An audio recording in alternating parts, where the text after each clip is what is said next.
Do you hear anything? No, because out here there's peace.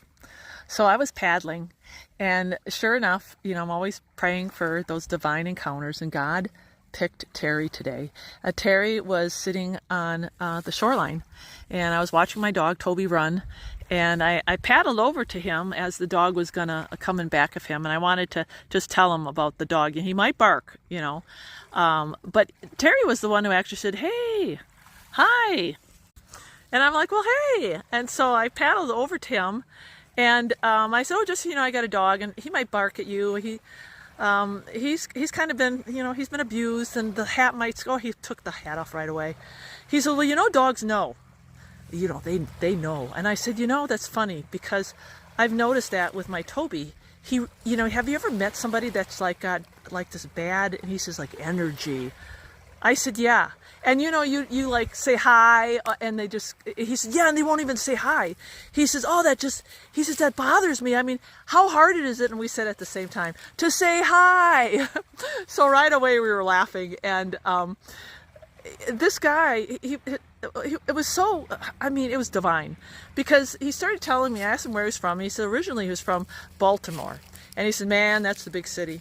And he says, so different from here." He says, I think people from the country or the city, if they came out here, I don't think they'd know what to do." And I said, "Well, yeah, because they're conditioned, and when they're conditioned to be in the city, it changes you." He says, "Oh yeah." And I said, "Mentally," he says, "Oh yeah, it's not good." I said, "Yes, it's not good." And then I said, "God created us to be in a garden. We are created to be in all of this." And he's like, "Yeah, you're right." I said, "Yeah, this is where the healing is. This is where the peace is." He says, "I know since I've been here." Because I asked him, I said, have you noticed the difference from being this city and being here?" He says, "Oh, 100%. 100%. It is so peaceful." He says, "Oh, it's really different." And he says, "I'm liking it." And then he said, "Living here, I can't get in trouble either." He says, "There's no trouble." So I asked him what he did for a living, and he works in the restaurant business. And he said, "Oh, he says, that reminds me of the city." He says, that's really." And I said, have you, and I don't know why I said this, but I said, "Have you ever thought about just praying for a different job?"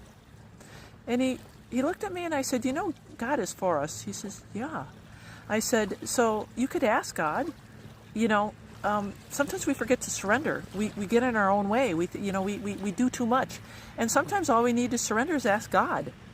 He's like, "Yeah, you're right." And then the coolest thing happened. He looked at me after I told him he needed to pray and maybe surrender, and he says, "I think you're a messenger from the Lord." He said, "I think you're a messenger